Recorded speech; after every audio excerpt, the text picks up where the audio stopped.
1,000 years ago, a group of people left Earth and organized the League of Free Worlds. One of the planets that humans took over was XD-59, which was covered in impenetrable swamps.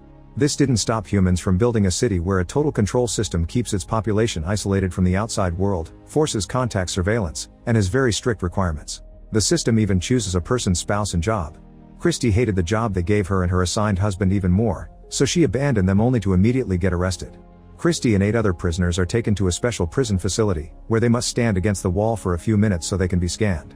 All personal data is collected by the system and sent to the central computers for the president to see. Then he tells his advisors who should be arrested and for what.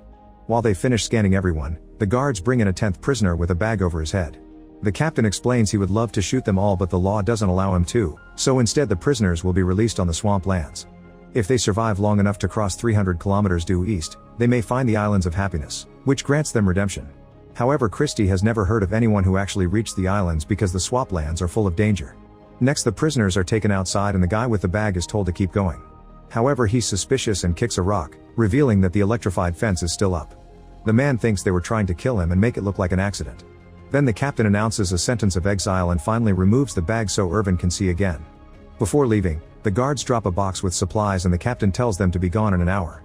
If anyone stays near the facility, they'll be shot down. The captain reactivates the fence before leaving with the guards.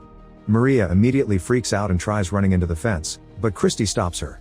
Irvin says they should introduce themselves and they learn that Just already served time and knows the swamps very well. The conversation is interrupted when a terrifying creature bursts out of the ground, shaking its branch-like body for a second before hiding again. Irvin explains it's called saw-wort and it can sense vibrations that guide its attacks. Afterward, Irvin opens the box and the prisoners start pushing each other to get to the supplies first. Irwin only grabs a knife and tells Christy to drop what she got because she won't need it. Suddenly Just closes the box and says that nobody here could survive the swamps, so they should follow him. However, Irvin and Christy refuse to go with the group because they want to find the islands, which Just doesn't believe in. Before leaving, Irvin asks for his and Christy's share of the supplies, but Just refuses. Then Irvin grabs and threatens to kill Kime, which would result in everyone getting shot by the guards because attacking each other is against the rules. Just has no choice but to give them their food and tools, only for Just to surprise him by asking for the box itself. He even agrees to pay with all his food. Just accepts and his group puts their own supplies in the provided bags to leave. Christy wants Maria to come with them but Irvin refuses, explaining that woman is too unstable and will only slow them down. He doubts Maria will survive and wants it to be Just's problem. Irvin shares the details on how a team of 2 is perfect for survival and Christy realizes he's been thinking about this for a while, so she calls him a calculator. Irvin makes Christy walk ahead of him because she's lighter, meaning she can find any deep swamps without getting stuck. He'll be dragging the box along with a rope tied to his body. After a few hours of walking, the duo is approached by Layla, who wants to come with them and even promises to share her supplies.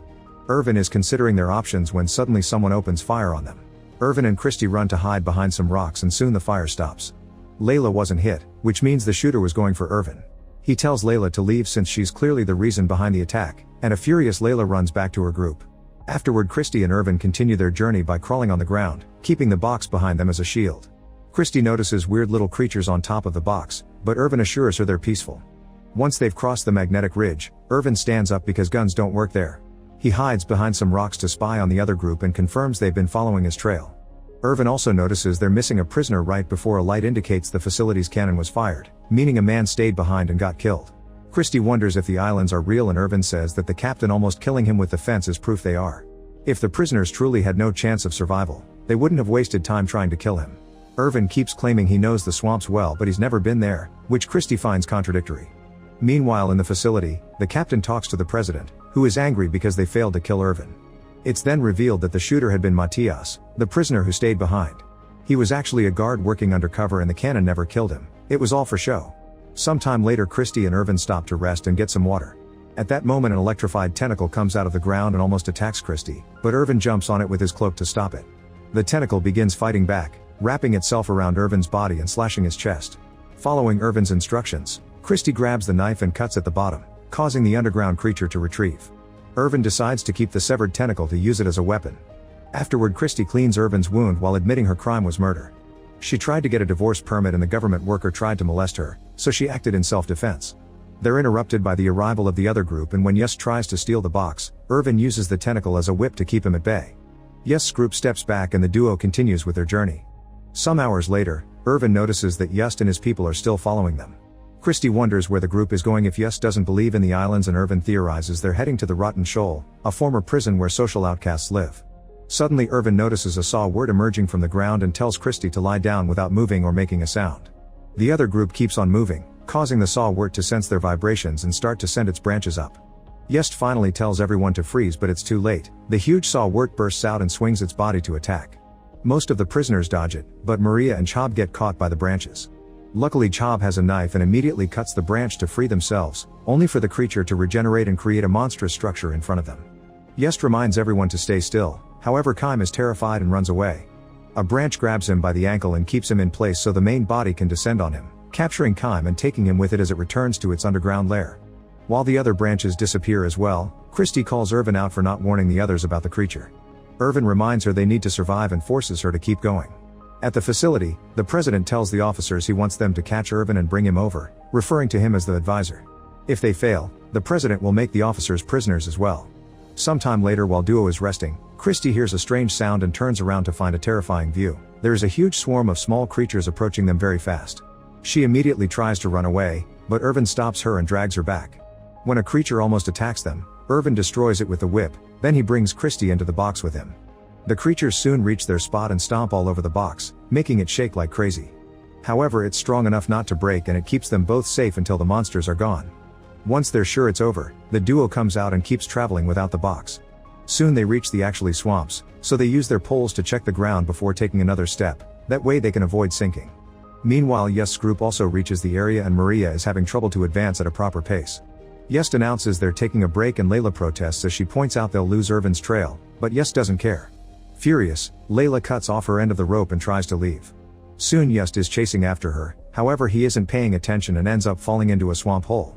Layla laughs at him as he begs for help and Chob considers rescuing him, but Layla stops him.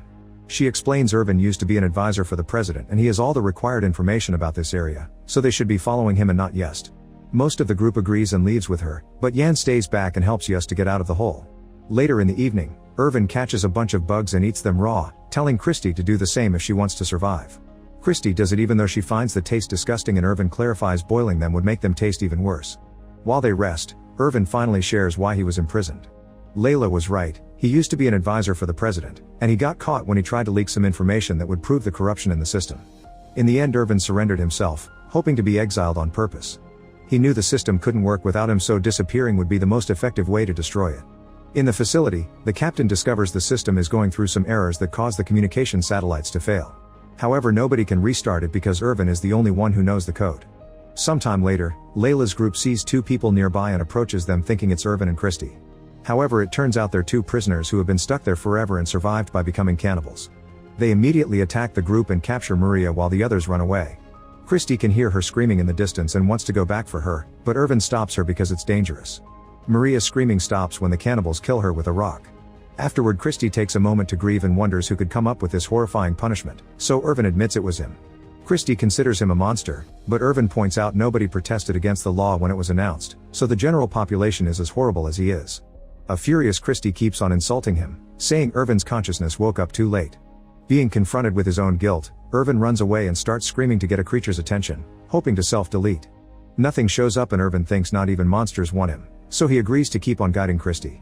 Still angry, she admits the captain had offered her freedom if she killed Irvin, but she refused. Meanwhile, Yest and Yan find Layla's group and get ready for revenge. When Yest grabs Layla by the neck, she finally spills the beans. The captain had offered her freedom if she killed Irvin. To confirm her story, Valentine uses a scanner on her body and finds a tracker on Layla's ankle. Yest announces they must cut it off, so Layla tries to run away, only to suddenly fall. When she looks back, she discovers a cobweb-like creature grabbing her leg. Soon more strands come out of the ground and starts covering Layla until she can't move or breathe anymore. Yest takes control of the group again and they leave while the tracker sends a message to the captain. He's happy to learn Layla is dead and reveals he has an old-style gun that will work in the swamps area, so he sends Matias out with it. Back to the Yest's group, they watch Valentine find a bag on the ground and open it. A black substance comes out and enters his body, instantly killing him and devouring the flesh on his face. Moments later, Yan approaches Christy and Irvin, saying he's abandoned his group. Irvin doesn't believe him and he's proven right when an object hits him on the head, knocking him out. When Irvin wakes up, he discovers he and Christy have been captured by the remaining 3 prisoners. Yest explains they're near the entrances to the Rotten Shoal, but they need a plan to approach it or they may be ambushed. Irvin wants Christie to leave without him, but she refuses and kisses him. Afterward, Just picks Irvin up and carries him in his shoulders while looking for an officer, hoping to make a deal. In the rotten shoal, Matthias and 2 officers arrive. They knock out a few prisoners hiding there and interrogate another one, who swears nobody new has shown up recently.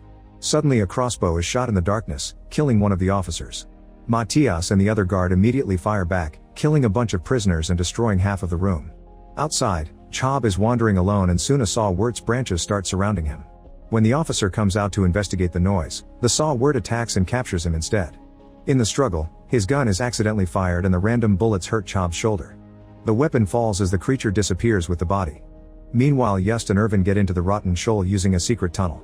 Just hides Irvin and goes to another room to meet Matthias, asking for a deal. Matthias agrees and gives him his gun as guarantee of his word. When Just takes him to see Irvin, he's already gone.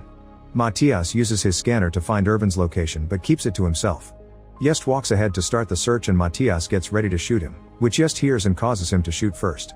However, the gun has no bullets and Matthias quickly brings him down with 2 shots. Next, Matthias checks behind a curtain thinking that's where Irvin is hiding, but the people his scanner detected are Jan and Christie. After killing Jan, Matthias captures Christie and threatens to kill her too if Irvin doesn't come out. At that moment, Chob sneaks into the building too, bringing the other guard's gun. He meets with Irvin and they make a plan. They come out of hiding and Irvin agrees to surrender in exchange for Christie. Matthias lets go of her, but before Chob can shoot Irvin as planned, Just reappears and stabs Matthias in the head from behind. As he dies, he accidentally shoots his gun and hits Christie, but luckily it's just a sedative and not a real bullet. Afterward, Irvin thanks Just, who is in great pain. He asks for Matthias' poison capsule and Irvin hands it to him so he can have a peaceful death. Sometime later, Christie, Irvin, and Chob make it to the shore and find small islands on the sea with nothing on them. Chob thinks it's over, but Irvin notices the islands are moving, meaning they aren't real islands. They're just pieces of the swamp carpet, and they're capable of supporting their weight. The trio chooses an island to board and uses their poles to push it away from the shore, hoping it'll take them to their freedom. At the facility, the president is scolding the captain for his failure when the systems start shutting down. The captain sends another officer after Irvin, hoping they still may have a chance to catch him. Back to the prisoners, Chob discovers his wound won't stop bleeding and at this rate he'll die soon. Not wanting to wait, he jumps into the sea and says goodbye to the others before a creature drags him underwater to be eaten. A few hours pass and the duo is found by the officer in an aircraft, but it's too late. The system fails again without the code and the aircraft crashes into the ocean, quickly sinking. The duo realizes Irvin's plan worked and the government system is going down, so they celebrate. Their happiness is interrupted when they notice a waterfall ahead of them. Using Irvin's science knowledge, he and Christie make a cocoon using the island and hold their breath as the water throws them down. Sometime later, the waves drop the duo on a different shore, which appears to be empty. Irvin knows there's a hidden military facility hidden around here, but he doesn't know the last digit of the password because the president chose it. Since they'll only have 2 tries, Irvin calculates the possibilities on the sand, but Christie says he should be thinking about the last thing the president said before entering the code. Following this advice, Irvin approaches the control panel and first enters a wrong code on purpose to confirm the system is working well. Then he enters a code using the last number the president said to him, which successfully makes an entrance appear on the mountain. The duo goes inside and finds an aircraft ready to leave the planet. However, Irvin says it only has 1 seat, so Christie should leave without him. Christie tells him she'd rather stay with him because she loves him and kisses him. Minutes later, the couple is leaving in the aircraft together because they're sharing the seat. Eventually they reach another planet and the League of Free Worlds learns about the atrocities in XD-59 system. Thanks to them, peacekeeping forces are sent to free the citizens of that planet, and in 10 years a new system takes over, but this one ends up being worse. Make sure to subscribe and turn on notifications so you can watch more videos like this. Thanks for watching.